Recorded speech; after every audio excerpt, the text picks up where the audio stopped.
Всем доброе утро. Я несколько раз пробую снять ритуал. Ужасное мигание просто. Такое ощущение, как будто прям буря прошлась по комнате. Но я все-таки с третьей попытки попытаюсь снять этот ритуал. Видимо, он очень энергоемкий. Итак, друзья мои, перед вами Арадия.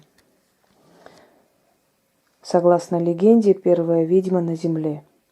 Дочь Люцифера и Дианы. Та, которая научила ведьм, как колдовать, тайному языку, знаниям, подарила ключ от всех дверей. И, собственно говоря, ее статуя говорит о многом. Сейчас я вам покажу.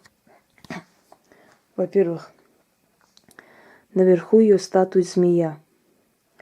Змея как символ мудрости, тайны. Кроме того, я вам говорила, что змеи – это как посредники между людьми и богами.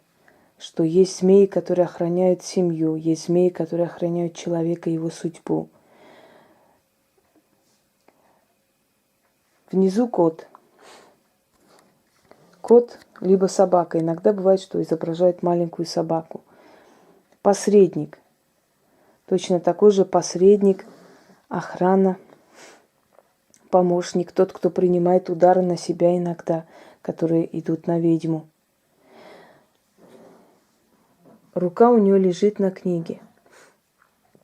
Мудрость, знание, опыт. Вот Пуся начал дергаться чего-то. Пуся. Пуся. Все. Все.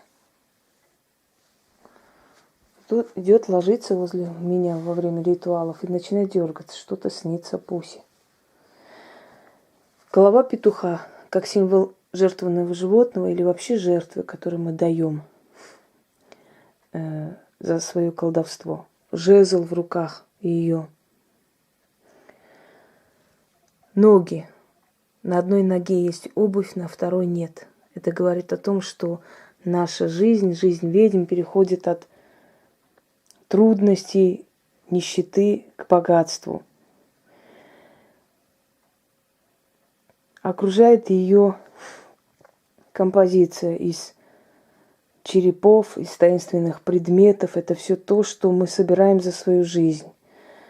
Бренность этого мира, усталость от людских бед, от того, что мы их решаем бесконечно. Ее считают наставницей, первой ведьмой, той, которая научила ведьм, как колдовать. Почему и откуда приходят заговоры, как она защищает ведьм, как она посылает в их жизнь определенные силы, которые берегут их. И далее, и далее. Вот алтарь представляет примерно то же самое, те же самые символы, символику, которые есть и у Арадии. Книга, благовоние, чаша и спиртное в чаше, говорящее о том, что мы жертвуем. Жезл, вороны, череп, говорящий о бренности, о быстротечности времени, жизни.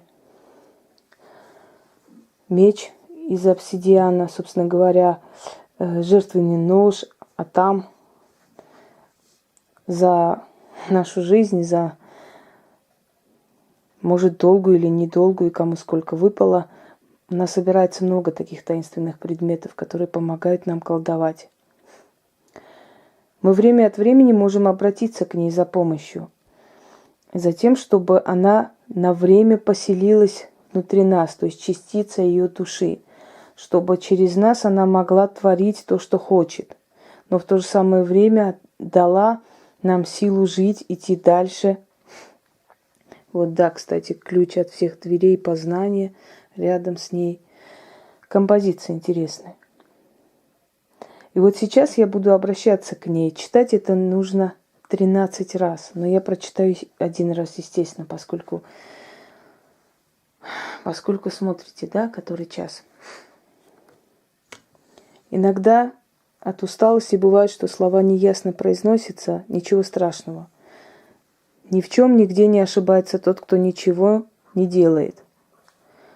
Неважно, как я говорю, важно, чтобы это вам помогло, и это вам помогает. Этот ритуал, естественно, я думаю, что говорить не нужно для практиков, друзья мои. Итак, обращение к Арадии.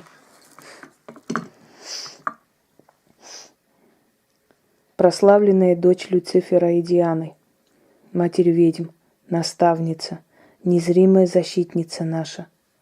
Ты, научившая нас колдовству, подарившая нам ключ от всех дверей.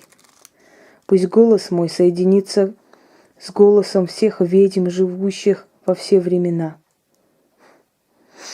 Пусть сила моя соединится с силой всех ведьм, живших во все времена. Да услышится мой голос и моя сила. Извиняюсь, давайте еще раз прочту. Сбилась. Прославленная дочь Люцифера и Дианы, матерь ведьм, наставница, незримая защитница наша. Ты, научившая нас колдовству, подарившая нам ключ от всех тайных дверей. Пусть голос мой соединится с голосом всех ведьм, живших во все времена. Пусть сила моя соединится с силой всех ведьм, живших во все времена. Да усилится мой голос и моя сила во 100 крат, и дойдет до престола твоего, матерь ведьм, Арадия. Дай наставление, помоги сейчас мне. Нужен мне твой мудрый совет. Мне нужна твоя сила, твоя мощь и благословение. Великая наставница, поделись знаниями, покажи тайны, сокрытые от глаз людских. Одари властью над людьми и духами. Прошу твоей помощи в делах моих. Прославь свое имя через меня. Сотвори через меня все, что угодно воле твоей. Воплотись в меня, душой своей поселись в мое тело. Через меня продолжай свое колдовство. Пусть твоя священная душа найдет приют в теле моем. Отдай мне частичку себя, своей силы, своих знаний и свою славу. Услышь меня, великая наставница Арадия. Не откажи, прими мою мольбу, да свершится сказанное. Заклято. Прочитайте это 13 раз, когда вам нужно усиление, когда вам нужно во 100 раз больше видеть, знать. И учтите, что эти ритуалы могут провести только те люди, которые опытны, те люди, которые уважают подарившего этот ритуал, то есть меня. Те, которые меня чему-то научились, но они меня не уважают, у них ничего никогда не получится, запомните это. Если бы было так, то можно было бы просто научиться у кого-либо чему-либо и высмеивать этого человека. И сказать, что теперь-то я вот все секреты знаю, и все у меня будет прекрасно и хорошо. Нет, уважаемые люди, если вы чему-то научились у кого-либо, но вы не уважаете тот источник, который вам это дал, у вас никогда ничего не получится. Одной декорации недостаточно, чтобы называться ведьмой и колдовать. Поверьте мне, декорации приходят после. Только после того, как ты уже сильна, тебе приходят все предметы культа.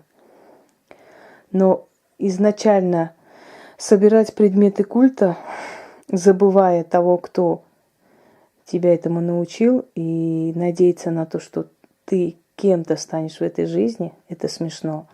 Точно так же, как я обратилась к Арадии, чтобы поблагодарить ее, попросить ее благословения, поскольку я почитаю и уважаю ту женщину, которая, пусть по легенде, однако у легенды есть всегда доля правды.